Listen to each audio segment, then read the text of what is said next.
Break के बाद एक बार फिर आपका स्वागत है। आप देख रहे हैं खास खबर। बात कर रहे हैं हम राहुल गांधी की आक्रामकता की। राहुल गांधी काफी आक्रामक नजर आ रहे हैं और निशाने पर होते हैं नरेंद्र मोदी, भाजपा और आरएसएस। चलिए एक बार मैं ब्रेक से पहले शीलदाबाई जी से मेरा एक सवाल था। शील जी, आक्रामकता का जो कारण है, अभी जैसे मैंने उपाध्याय साहब से बात की, उनका साफ कहना है कि एनआईए जैसे संगठन को अपने तरीके से चलाने की कोशिश की जा रही है। उन्होंने सीधा कोर्ट का भी जिक्र किया उन्होंने कि जो संवैधानिक संस्था हैं उनमें सरकार दखल कर रही है। नहीं योगेश जी, वो तो हमेशा से आरोप लगाते रहे। उन्होंने कहा कि चुनाव आयोग भी मोदी के कहने पे चलता है, ईवीएम मशीनों में भी गड़बड़ की जाती है। और आप उन्हीं के दूसरा रूप देखिए, जब अगर वो जीत जाते हैं, उनके इलेक्शन जीत जाते हैं तो ईवीएम सही है, अगर हार जाते हैं तो ईवीएम में छेड़छाड़ की गई है। अगर फैसला कोर्ट से, सुप्रीम कोर्ट से उनके फेवर में आता है तो ठीक है, नहीं आता है तो कहते हैं इन्होंने जजों को खरीद रखा है। इन्होंने ये कह रखते थे कि जो लोकसभा स्पीकर है वो उनके कहने पर चलते हैं, उपराष्ट्रपति जो है वो उनके कहने पर चलते हैं। तो एक कहना चाहिए कि उनको एक आदत सी हो गई है कि हर बात को नेगेटिव रूप में देखना। और मैं समझती हूँ ये बिल्कुल ही तथ्यहीन बातें हैं। और मैं जैसे पहला भी कहा था कि ये हताशा है और निराशा है, और आगे के भविष्य देखकर जो उनके अंदर का जो फ्रस्ट्रेशन या कुंठा या जो कहना चाहिए आक्रोश, ये उनका आक्रोश है। जनता में कहीं कोई आक्रोश नहीं है। आज जहां भी देख लीजिए, चाहे विदेशों में नरेंद्र मोदी जाते हैं या देश के किसी भी कोने में जाते हैं, आज भी लोगों का क्रेज बना हुआ है। अगर आज नरेंद्र मोदी खड़े होकर कहते हैं कि मैंने युवाओं के लिए स्टार्टअप इंडिया शुरू कर दिया है, या मैंने प्रधानमंत्री आवास योजना के तहत इतने मकान बना दिए, मैंने इतने गांवों में बिजली देती है, तो सब इनको ये सिर्फ कहना चाहिए कि ये जो कहते हैं ना जुमले की बात करते हैं। अगर वो कहते हैं कि जुमला कौन, ये कहते हैं कांग्रेस जुमला कर रही है, कांग्रेस जुमला कर रही है। कांग्रेस के पास तो अभी जुमलेबाजी करने के लिए कुछ है ही नहीं, वादे की बात थी। नहीं, ये जुमले की तो बात है ना, जब ये वादों पर ये उंगली उठाते हैं। तो अब जब नरेंद्र मोदी कहते हैं कि मैंने निःशुल्क दवाइयां दे दी है, मैंने हार्ट का बल्ब उसकी भी कीमत इतनी कम कर दी है, मैंने लाखों जो गांवों में जो सुविधाएं लोगों को प्रदान की है, वो कंपनी ने सप्लाई बंद कर दिया कि मुझे देना ही नहीं हिंदुस्तान को, वाल भी नहीं देने, वाल भी नहीं दे रही वो कंपनी। वेस्ट एंड की जिनकी आप बात कर रही हैं, कंपनी ने मना कर दिया, नहीं देंगे। नहीं तो वो नहीं तो दूसरी देगी, वो तो हुई नहीं ना, उसका बात बोलने के बाद। नहीं, वो जो कहते हैं वो निःशुल्क टीकाकरण की वो बात करते हैं, 3 लाख रुपए तक देने की बात करते हैं, 5 लाख रुपए तक देने की बात करते हैं। तो ये सब उनको लगता है कि नरेंद्र मोदी वायदा कर रहे हैं, निभा नहीं रहे। आज दुनिया जानती है, उनके मुंह की तरफ देखती है कि नरेंद्र मोदी क्या कहने वाले हैं। जो वो कहते हैं वो करके दिखाया है, और जो 4.5 साल में जितने वादे किए थे उन्होंने वो कंप्लीट किया है। वो 2022 की बात करते हैं, वो आगे फ्यूचर मैं यही कहना चाहता हूं, लोगों को जनता ने 19 तक करने की बात करने के कहा, 19 तक बोलने के कहा जनता ने, उनको 22 और 25, 35 तक बोलने नहीं कहा। अभी कोई भी देश में राहुल गांधी ये नहीं कहते कि मैं कर दूंगा। राहुल गांधी कांग्रेस आएगी तो करेंगे। तो बताया आप 19 में बताए ना, 19 तक आपने क्या किया, क्या हमारा विकास होगा। देखिए मैडम, राहुल गांधी क्या कहते नहीं, आज तक उन्होंने आपने आज इस मीटिंग में 3 बार कह दिया कि नरेंद्र मोदी जब विदेश जाते हैं तो उनकी ये होती है। नरेंद्र मोदी विदेश नहीं जाते, विदेश जाते हैं भारत के प्रधानमंत्री। और भारत इतना बड़ा देश है, आप सुनिए मेरी बात, भारत इतना बड़ा देश है, भारत का प्रधानमंत्री कभी भी छोटा आदमी नहीं होता, चाहे वो कितना भी छोटा हो। एक बात, जब भारत का प्रधानमंत्री किसी देश में जाता है जिसके अंदर 125 करोड़ से ऊपर जनता रहती हो, जिसके आईटी सेक्टर में जिसका कब्जा पूरी दुनिया में, उस मुख्यमंत्री और प्रधानमंत्री के बारे में कोई कमजोर नहीं आता। तो ये अच्छी बात है कि हिंदुस्तान के प्रधानमंत्री की इज्जत होती है। लेकिन ये कोई भारतीय जनता पार्टी की कोई वो नहीं है कि भारतीय जनता पार्टी को अच्छा नहीं कह रहे। वहां पे लोग वहां भारतीय जनता पार्टी को अच्छा नहीं कह रहे, लोग भारतीय जनता पार्टी को अच्छा नहीं कह रहे। मैं तो आक्रोश की बात आप कह रहे हो, बार बार कहते हो कुंठा है। कुंठा किस बात की, हमें किस बात की कुंठा है, हमें किस बात की कुंठा है। नरेंद्र मोदी बन गया सन 2019 तक रहेगा मैडम, 2019 तक हम कितनी कुंठा दिखाने रहेंगे 2019 तक। लेकिन सवाल यह है कि जनता पूछती है ना कि भाई समर्थ मूल्य का क्या हुआ। आप बैठे हैं यहाँ पर, उपाध्याय जी बैठे हैं, उपाध्याय जी के और मैं आरएसएस के जुड़े लोगों से मानता हूं कि इतनी स्पष्ट झूठ कभी नहीं बोली उन लोगों ने। तो पूछिए क्या समर्थ मूल्य मिल रहा है किसानों को, जवाब दीजिए मेरे को। देखिए ना, आप जवाब दीजिए, कितने किसानों ने आत्महत्या की। आप मेरे को एक बात सुनिए मैडम, देखिए जो भी आप जो सत्ता आपको मिली, 2/3 बहुमत से ज्यादा सत्ता मिली, कभी भी ये प्रूफ नहीं हुआ कि किसानों ने आत्महत्या किस रीजन से की है। देखिए मैडम सुनिए, अब इसमें भी लिख के जाएगा। नहीं, एक बात परवरिश इसमें मिलता है, जब किसान को आप किसान को 500 रुपए का लहसुन 220 रुपए में बेचना पड़ेगा, और हार्ट अटैक होकर किसान जब मर जाएगा मंडी में, तो उसको कौन सा माना जाएगा, कौन सा ढंग माना जाएगा? उसको इसलिए माना जाएगा कि उसकी लड़की की शादी नहीं हो रही, उसको इसीलिए माना जाएगा कि कमजोर हो गए। आज भी फसलों की हालत, आज भी कई फसलों की हालत ऐसी है कि किसानों ने, राहुल कहते हैं कि ये गरीब उसकी वजह से, ऋण की वजह से मर गया है, ये सरकार की, आप उसको इसमें आप ये तो देखिए ना कि सरकार ने, मैडम क्यों मर रहे हैं किसान? आप तो इस बात का जवाब दो, डायरेक्ट मंडी से किसान क्यों मर रहे हैं? किसान क्यों मर रहे हैं? मैंने कहा ना कोई पारिवारिक कारण भी होता है, तो राहुल जी कहते हैं कि ये तो ऋण नहीं मिला या सरकार की योजनाओं की वजह से हुआ। मैडम अभी बस टकरा के 17 आदमी उत्तर प्रदेश में बच्चे मर गए। हमने तो नहीं कहा कि बीजेपी ने मार दिया, ऐसा कोई नहीं कहता। जिसके पीछे कोई ना कोई तथ्य होता है, तथ्य होता है। बलात्कार अगर आपके राज्य में होता है, अगर बलात्कार आपके राज्य में होता है, तो बोलना पड़ेगा कि राज्य सरकार कमजोर है, अपराधियों पे नहीं अंकुश है, इसलिए हो रहा है। हम ये थोड़ी कह रहे हैं भारतीय जनता पार्टी ने किया है, आपका अंकुश नहीं, हम तय करें। चाहते हैं विपक्ष स्ट्रॉन्ग होना चाहिए, मुद्दे उठाने चाहिए, लेकिन तथ्यहीन ना उठाए। अच्छा, मतलब विपक्ष मुद्दे उठाने चाहिए लेकिन भारतीय जनता पार्टी खिलाफ नहीं उठानी चाहिए। तथ्यहीन आप तो मैडम ऐसा कीजिए, तो करिए, सबूत सही। दिल्ली में हम बसपा के खिलाफ बोले, राजस्थान में हम आपके खिलाफ बोले, मध्य प्रदेश में हम अकाली दल के खिलाफ बोले, उत्तर प्रदेश में हम किसी नॉर्थ ईस्ट की पार्टी के खिलाफ बोले, तेलुगु देशम पर बोले, ये बातें नहीं चलेगी। जिस पार्टी की सरकार जहां पर है उसी खिलाफ बोला जाएगा। देश में गड़बड़ होगी, आप सुनिए मेरी बात, देश में गड़बड़ होगी तो मोदी खिलाफ बोला जाएगा, राजस्थान में गड़बड़ होगी तो वसुंधरा के खिलाफ बोला जाएगा, मध्य प्रदेश में गड़बड़ होगी शिवराज के खिलाफ बोला जाएगा, छत्तीसगढ़ में होगा तो रमन सिंह के खिलाफ बोला जाएगा, और उत्तर प्रदेश में होगी तो योगी के खिलाफ बोला जाएगा, सब जगह बोला जाएगा। लेकिन आप ये ऐसे थोड़ी कि जुमलेबाजी में कुछ भी जुमलेबाजी में किस बात की जुमलेबाजी? अगर किसी महिला के साथ मजबूत होना चाहिए, मैडम किसी महिला के साथ बलात्कार जब होता है तो उसके परिवार वालों में जो गुजरती है वो बहुत अलग बात होती है। और किसी के खिलाफ, आप किसी के खिलाफ नहीं है। हम इन्हें ये कभी नहीं कहा कि भारतीय जनता पार्टी करा रही है, लेकिन मैं एक बात जानना चाहूंगा, आप दोनों से मैं एक बात जानना चाहूंगा कि जब हमारे चेहरे परिस्थिति के अनुसार बदलते हैं, हम कभी सत्ता में होते हैं, कभी प्रतिपक्ष में होते हैं, वहां हमारी जब भाषा का हम प्रयोग करते हैं तो ये भूल क्यों जाते हैं कि हम पहले क्या काम करके आए हैं, पहले हमने भी इसी तरह से आचरण किया था।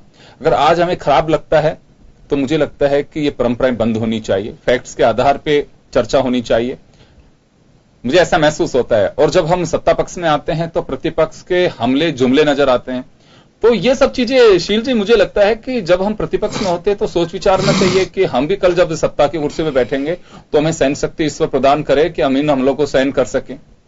नहीं, देखिए मैंने कहा ना कि विपक्ष होना चाहिए और मुद्दे भी उठाने चाहिए। तो विपक्ष होना तो चाहिए, मैं ये नहीं कह रहा। मेरा सिर्फ सवाल इतना सा है कि देश की राजनीति एक अलग दिशा में जा रही है, या फैक्ट्स को आधार नहीं बनाया जाता है। केवल अगर कहीं पे कोई डीपली उसकी स्टडी होनी चाहिए कि वास्तव में जो आरोप लगा रहा हूं उसकी सच्चाई क्या है, ये देश की जनता जानना चाहती है। आज हम परिपक्व राष्ट्र से भी बहुत ऊपर हैं, विकसित राष्ट्र की और अग्रसर हो रहे हैं, और हम केवल बस ये छोटी सी बातों के अंदर ही घूमते रहेंगे। पॉलिटिशियंस अगर हमारा कोई कह रहा है उसकी बात का वजूद होना चाहिए, और कह रहा है तो कहने वाले का भी ठोस आधार होना चाहिए। महज केवल ये नहीं है कि बस उन्होंने उस वक्त ये कहा था इस वजह से आज हम कर रहे हैं। भाई फिर आप में और उनमें अंतर क्या है? मेरे को ऐसा लगता है हरिपाल साहब, चाहे राहुल गांधी अगर बयान दे रहे हैं, चाहे नरेंद्र मोदी कोई बात कह रहे हैं, या अगर कोई नेता अगर राहुल गांधी पे भी हमला कर रहे हैं, तो उसका एक आधार होना चाहिए। अगर आधार नहीं होगा तो ये मुल्क की जनता बहुत हल्के में लेगी कि पॉलिटिशियन है, कुछ भी बोल देते हैं, सब चलता है। तो मुझे लगता है कि इसको इस दौर से हमें बाहर निकलना होगा। देखिए सर, ऐसा है, एक छोटी सी बात कर दूं, उस बाद आपके नाम मैडम बार करिए। हम कहते हैं कि विपक्ष होना चाहिए, विपक्ष होना चाहिए, हम कहते हैं विपक्ष मजबूत होना चाहिए। मैडम, प्रजातंत्र के अंदर जहां पक्ष है वहां विपक्ष जरूर होगा। विपक्ष 100 आदमी का विपक्ष है, 1 आदमी का विपक्ष है। विपक्ष को कभी कोई ना नहीं कर सकता, विपक्ष विपक्ष ही है। अगर देश के अंदर अखबार एक पेज का अखबार जिसकी 20 प्रति निकलती है, अगर उसने भी कोई इल्जाम लगाया तो उसको सीरियस लेना चाहिए। अगर विधानसभा के अंदर 20 आदमी या 50 आदमी किसी कहते हैं उसके ऊपर भी कार्रवाई होनी चाहिए। तो ये बातें न कह के अपन यही कहना चाहते, मैं तो ये कहना चाहता हूं कि आक्रोशित जनता है, आक्रोशित जनता तकलीफ पहुंचाती है। हमारे पास भी लोग आते हैं, पार्टी के दफ्तर में भी आते हैं लोग, जब हम पक्ष में होते हैं आपके पास भी आते होंगे, तो जब लोग आते हैं तो उसके बारे में बात करना सरकार से हमारा फर्ज बनता है, वो हम करते हैं। मैं निवेदन ये है, उपाध्याय जी कह रहे हैं ना, आज कोई भी घटना देश में होती है और कोई भी नेता उसके ऊपर अपना स्टेटमेंट देता है तो जनता उस पर विश्वास नहीं करती। धीरे धीरे पॉलिटिशियन नेताओं की जो ग्राफ है, विश्वसनीयता घटती जा रही है। यहाँ कुछ 2-3 उदाहरण मैं आपके सामने देता हूं जो अभी रिसेंटली है। एक अपने बल्लभगढ़ में ट्रेन में घटना हुई जिसमें जुनैद नाम का एक व्यक्ति लड़का मारा गया और पूरा देश और मीडिया उस पर टूट पड़ा। आरएसएस, बजरंग दल, फलाना ढिकाना टूट पड़े, पता नहीं क्या कर दिया। अभी 19 अप्रैल उसकी बेल हुई है। वहां का जो मुख्य जो आरोपी था रामेश्वर दास, उसकी जमानत हुई है और उस जज ने लिखा हुआ है कि बल्लभगढ़ की ट्रेन में सीट को लेकर के झगड़ा हुआ था, मजहब के नाम पर नहीं हुआ था। अब ये कोर्ट कह रहा है, लेकिन वहां बगैर देखे मीडिया ट्रायल, नेताओं की ट्रायल, सबकी ट्रायल और टूट पड़े भी उसके ऊपर। घटना नंबर 1, गौरी लंकेश की हत्या हुई कर्नाटक में। पूरा देश ऐसे तबाह हो गया। गौरी लंकेश का इतिहास सबको मालूम है। वो ईसाई थी और नक्सलाइटों की पिछले 40 साल से नक्सलाइटों की एक तरह से एजेंट थी, सब कुछ उनकी चिंता करती थी, पॉलिटिकल उनकी थिंक टैंक थी और उसकी हत्या हुई। तो जो व्यक्ति अभी पकड़ा गया है, वो व्यक्ति पकड़ा गया है, नक्सलाइट को सप्लाई करने वाला एक व्यक्ति है जो पकड़ा गया है। आरएसएस ने मार दिया, आरएसएस ने एक देश में हवा बनाई। अपने राहुल जी ने जो टिमोथी से कहा था, सत्ता हो सकता है हिंदू को गाली देने से मिल जाएगी कि नहीं मिलेगी, लेकिन देश का कितना बड़ा नुकसान। पूरे विश्व में हिंदुत्व के खिलाफ देश की जो मूल विचारधारा है, हिंदुत्व इतना पवित्र धर्म है जिसमें सभी धर्मों की कल्पना की गई है, विश्व का कल्याण इसमें समाया हुआ है, वो छोटा सोच है ही नहीं। उसके बारे में एक विदेश में संदेश प्रतिपक्ष के नेता राहुल जी ने दिया। राहुल जी व्यक्ति नहीं है, व्यक्ति अगर राहुल जी कुछ भी बोलते हैं तो उनकी आवाज पूरे देश में जाती है। ये जो घटनाएं हो रही हैं, तो यहाँ नेताओं को बहुत सोच समझ करके बोलना, बगैर प्रामाणिकता से नहीं बोलना, धैर्य रखना, गहराई में जाना, ये है ही नहीं। किसी भी घटना के पीछे आंख बंद करके आरएसएस का। मैं आपको एक घटना सुनाता हूँ। शंकर दयाल जी शर्मा अध्यक्ष होते थे। मैं एक सवाल मेरा आपसे, मैं इसको पूरा कर लूं फिर आपको ध्यान आ जाए। मैंने कहा नहीं, बलसान को तो बीमारी है, इसमें राहुल जी का दोष नहीं बनता। शंकर दयाल जी शर्मा अध्यक्ष थे और उस समय आरएसएस का हाथ है, इतिहास उठा के देख लीजिए, सबको मिल जाएगा। स्वास्थ्य विभाग की जब मांगों पर चर्चा चल रही थी तो स्वास्थ्य मंत्री ने कहा, कौन थे नाम ध्यान नहीं है, कि पंजाब में एक महिला ने 3 बच्चों को जन्म दिया। तो जगन्नाथ राव जोशी जो राज्यसभा सदस्य थे, उन्होंने खड़े होकर के कहा, माननीय अध्यक्ष महोदय, इसकी जांच कराई जाए, इसमें कोई आरएसएस का हाथ तो नहीं है। पूरे सदन में उन्होंने मजाक उड़ाया। यह जगन्नाथ राव जोशी की घटना कोई 30 साल पुरानी है। तो ये तो वंशानुगत बीमारी है नेहरू खानदान की। देखिए, मैं इनको आरएसएस से क्यों डर है? इनको हिंदुत्व से डर है। हिंदुत्ववादी, हिंदुत्व विचार, आप लोग मुगालते में अगर हमारे अध्यक्ष राहुल गांधी जी मंदिर जाते हैं तो आपको तकलीफ हो जाती है? कोई तकलीफ नहीं। तकलीफ कैसे नहीं? हर बीजेपी के नेता ने कहा आप क्यों जा रहे हैं, अब क्यों जा रहे हैं, वोट मांगने मंदिर में वोट मांगने जा रहे हैं। मतलब आप मंदिर की बात करते हो हिंदुत्व की। आप सुनिए, आप मंदिर की क्यों हरिद्वार जी, राहुल जी कर्नाटक के बाद अभी सुनिए हरिद्वार जी, आप उपाध्याय जी अभी सुनिए, अभी हर कोई चर्च पहुंचे सब आता है। सुनिए क्या प्रक्रिया, यही आप लोगों की मानसिकता है, इसीलिए आप लोग पिछड़े हुए हैं। चर्च की बात कर रहे हैं, अगर वो अभी कह रहे हैं कि कैलाश मानसरोवर जाऊंगा, अभी तो चुनाव नहीं, कैलाश मानसरोवर में चुनाव है क्या कोई? वो इसलिए कह रहे हैं कि वो देखना चाहते हैं कि हिंदुत्व में कितनी, उनको मालूम है कि वहां चमत्कार है, इसलिए जा रहे हैं। आप मेरे को एक बात आइए, हमारा नेता जब हिंदुत्व को मानने की बात करता है आपको तकलीफ हो जाती है? सर हमारे लोग, हमारी तो जैसे किसी ने आपके कपड़े छीन लियो, जैसे आपके कपड़े छीन लियो किसी ने, जैसे आपकी को संपत्ति छीन लियो, आप ये गलत बात किए। वंशानुगत आप सुनिए, आप ये कह रहे हैं वंशानुगत है गांधी फैमिली में, उनमें बलिदान किया है। इंदिरा गांधी ने बलिदान किया, राजीव गांधी क्यों? इंदिरा गांधी अपने कर्मों से मरी, तो आगे अपने कर्मों से मरी, देश के लिए, इंदिरा गांधी ने देश के लिए किया। आज का देश का प्रधानमंत्री अटल बिहारी वाजपेयी को जिंदा रहता है, करने वाली हिसाब से नहीं चलेगा, आपस की आपके इतिहास से नहीं चलेगा। देश विदेशी आपके यहाँ कोई सरपंच भी नहीं लड़ा, देश के 2 प्रधानमंत्री खो दिए हमने, नहीं किया है। कैसे बलिदान किया देश के लिए? राजनीति की शिकार हुई है, राजनीतिक शिकार हुई, देश के लिए दिया को खत्म करने के लिए खत्म नहीं किया कभी किसी को। भिंडरावाला ने इंदिरा गांधी की हत्या की है, भिंडरावाला को मर चुके थे उस वक्त। राजीव गांधी लंका में जाने के लिए इंटरनेशनल इतिहास पढ़िए, इसीलिए कह रहा हूँ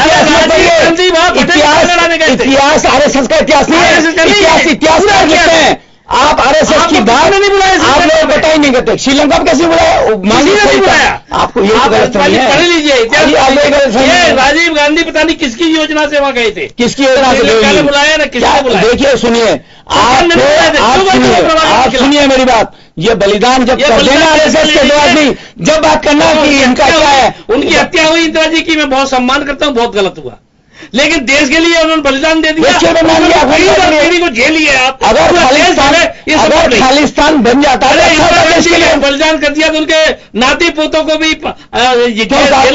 किसने झेला? राजीव गांधी ने फिर श्रीलंका, राजीव गांधी आरएसएस की जो मैं एक बात जानना चाहूंगा कि मित्र राष्ट्रों के साथ में अगर सेना भेजी जाती है, जैसे श्रीलंका का आप जिक्र कर रहे हैं, लिट्टे के खिलाफ सेना भेजी गई, उसका असर रहा, राजीव गांधी को मार दिया गया।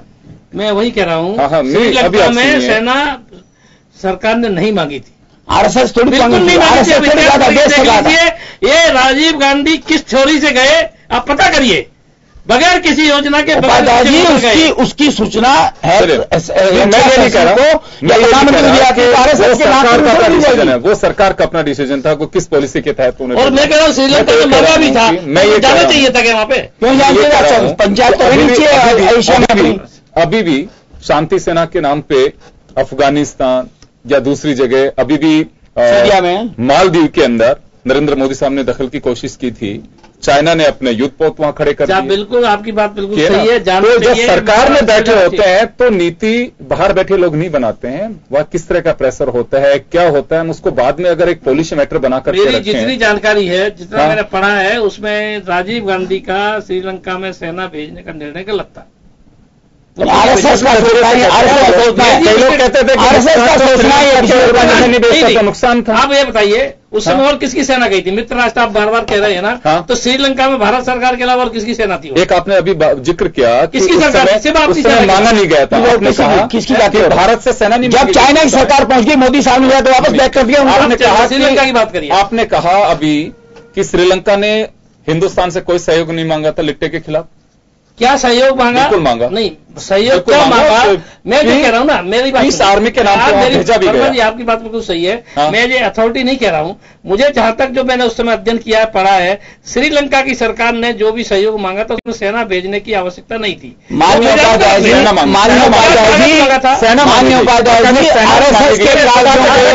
मेरा मानना यह है, आरएसएस के कागजों के अलावा जनता के कागज पढ़िए, बिना मांगे कई दिन सेना नहीं भेज सकते आप। चले कोई भी कराना जाएगा। खैर देखिए, अपने मैं मानता नहीं जानकारी है, मैं समझता हूँ। आप इस बात में कि बिना एक बात और दूसरे जानना चाहूंगा मैं, आपने गौरी लंकेश का भी जिक्र किया था बीच में, अभी हरिद्वार जी और आपके बीच में टॉक हो गई। मैं ये जानना चाहता हूं कि ये कहां लिखा हुआ था कि मास्टरमाइंड गौरी लंकेश रही है नक्सलियों की? ये तो सबको पता है। कैसे पता, किसने बताया? गौरी लंकेश का इतिहास जो है ना, अगर वो नक्सलाइट की चीजों को हाईलाइट कर रही थी तो मास्टरमाइंड नहीं, वो नक्सलाइटी थी, नक्सलाइटों की थिंक टैंक थी, नक्सलाइटों की मास्टरमाइंड थी, चाहे वो कन्हैया कुमार हो, चाहे इस तरह के जितने भी लोग। कन्हैया कुमार नक्सली है, बिल्कुल नक्सलाइट को सपोर्ट करने वाले लोग हैं। आप कैसे कैसे आप लोग सुनिए, जो भारतीय जनता पार्टी आरएसएस है, आप बोले नक्सलाइट हो गया। जो नक्सलाइट है और जो चोर है, जो सारे भारतीयों में सब लोग पवित्र हो गए। अगर आपकी नजरों में नक्सलाइट देश के देशभक्त हैं तो इससे ज्यादा मैं ये नहीं कह रहा हूं, लेकिन आप जिनके लिए कह रहे हैं, आप तो फोटोग्राफ देखिए ना, गौरी लंकेश के साथ कौन कौन खड़ा हुआ है, वो नक्सलाइटों के साथ बैठती है, उठती है।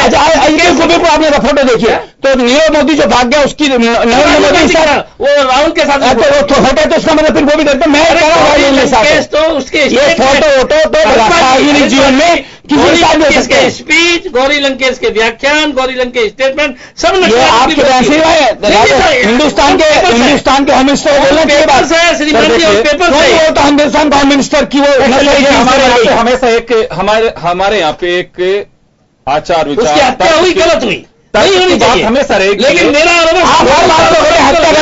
आदमी गलत थी। देखिए सर, लेफ्ट एंड राइट वो बात सही है कि एक लेफ्टिस्ट, यहाँ मेरी बात का मैं गौरी लंकेश की विचारधारा का विरोध कर रहा हूँ। विचारधारा उसकी हत्या का जो आरोप संघ पर लगा, उसका आरोप मैं कह रहा हूँ वो नक्सलाइट से आपने हत्या की। आपने कहा नक्सलाइट थी, क्यों मर गई उसमें हमारे? अरे नक्सलाइट थी, आपको फिर बोलना है। माननीय आपके होम मिनिस्टर हिंदुस्तान जी, कृपा करके सुनिए, नक्सलाइटों की आप पूजा मत करिए। हम किसी पूजा नहीं करते, विद्याचरण हम किसी पूजा नहीं करते। 21 लोगों को मारा है नक्सलाइटों ने। अच्छा किया, बुरा किया उन्होंने बताइए सपोर्ट नहीं कर रहे क्या? इन्होंने कोई बात नहीं की, मैंने कोई बात नहीं की। आप इस प्रकार की भाषा का उपयोग कर रहे हैं पत्रकार के लिए, वो ठीक नहीं है। वो पत्रकार थी नहीं। कैसे नहीं पत्रकार? वो पत्रकार थी, पत्रकार थी, लेख लिखती थी। पत्रकार नहीं। अब अगली बार जब वो मीटिंग होगी उनके 4 बार लेख पत्रकार नहीं थी वो, नक्सलाइटों के उपाध्याय जी, नक्सलाइटों के काम करने वाली डेंजर फॉर मैं उसको इंडियन कम्युनिटी, ये उनका लेख था जो टाइम्स में छपा था।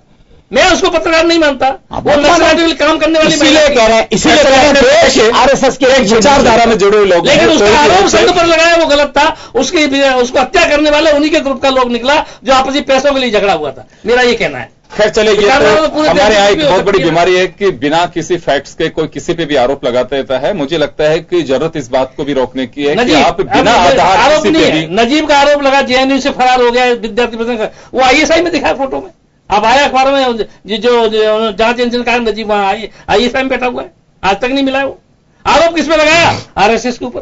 मैं यही कह रहा हूं कि जो आंख बंद करके जो आरोप लगा रहे हो वो आपके लिए तो आप हर बात को चेंज मत किया। आपने कहा फोटो आ गई तो वो गलत थी, उसकी एक नक्सलाइट की फोटो हो गई तो मोदी की, माल्या की, इनकी सबकी, मोदी जी के साथ और वर्धमान जी के साथ सबके साथ फोटो सब छोड़ है क्या? आपका ये मत कहिए, आपका ये जो गलत है जो गलत है, जो सही है जो सही है। हरिद्वार जी, इस तरह की बात का जवाब तो जनता देगी।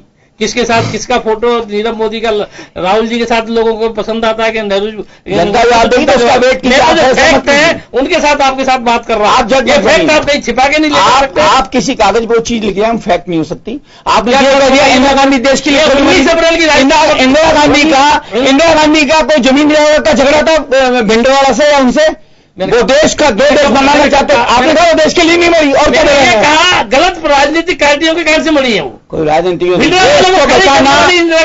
बचाने के लिए गलत राजनीति करनी तो करनी चाहिए। और आपका प्रधानमंत्री अटल बिहारी वाजपेयी, जिसको सर्वश्रेष्ठ प्रधानमंत्री मानते हैं, उसने कहा कि दुर्गा माँ उसको आप करेंगे, वो तो वैसे मर गई। अरे उसमें से तो मैं भी कह रहा हूं। और आप राजीव गांधी के लिए कह रहे हैं, आप राजीव गांधी के लिए कि वहां क्यों गया, अपना आप चले गया। इंदिरा गांधी आपकी ज्ञान की इंद्रियां खोलिए। किसी देश के अंदर किसी भी देश की सेना जब तक नहीं जाती तो बुलाएगी नहीं। इतने अंधभक्त मत बनिए। अंधभक्त नहीं हुए, अच्छा होता है, मैं भी हर बात मैं नहीं जा रहा हूं।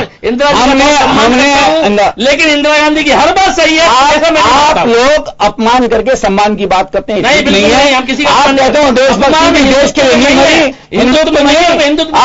इसीलिए हम कहते हैं आप हिंदुत्व के नाम पे जो गलत कार्य करें उनको बंद कीजिए, हम भी आरएसएस को मानने लग जाएंगे। क्या गलत काम कर रहे हैं, मैं आपसे जानना चाहूंगा। अभी आपके सामने बोला नहीं, इंदिरा गांधी देश के लिए नहीं मरी, राजीव गांधी यहाँ जबरदस्ती फोन लेके चले गए। ये जब इनकी भाषा होती है सर। एक तो बयान हरिद्वार साहब एक काम की बात कर रहे हैं, आपने कहा कि गलत काम मत करिए। बयान एक अलग वैसे हो सकता है कि आरएसएस भी गलत क्या कर रहा है, कोई बता सकता है? क्योंकि मेरा आग्रह सभी से यही है, देखिए बिना किसी पे भी आरोप। ये उपाध्याय जी बैठे हैं, बहुत वरिष्ठ आदमी है, हमेशा वसुधैव कुटुंब की बात करती है आरएसएस। आरएसएस नहीं, हिंदुत्व करता है। आरएसएस भी हिंदुत्व के पीछे चलती है, तो वसुधैव कुटुंब की बात, हिंदुत्व का विचार है। वसुधैव कुटुंब में कोई हिंदू मुस्लिम ईसाई सिख नहीं होता, सब जो रहते हैं एक गुलदस्ते की तरह देश के अंदर रहते हैं। अगर आरएसएस या इनके लोग ये माने कि ये गुलदस्ते के लोग हैं, जो खराब है वो मुसलमान खराब है तो वो भी टेररिस्ट है तो वो भी खराब है, जो हिंदू है तो वो भी खराब है, और सिख है तो वो भी खराब है, ईसाई है तो वो भी खराब है, इस बात को मान के अगर ये आगे चलेंगे और एक व्यक्ति विशेष के लिए वो गलत बात नहीं कहेंगे, हम भी मानते हैं फिर आरएसएस अच्छी है। अगर ये गलत कहेंगे किसी को, किसी बात पे कि ये इसलिए दोषी है कि ये लेकिन हरिद्वार जी ये सारे काम अच्छे करेंगे तो फिर आपको मुद्दा कहां से मिलेगा? देखिए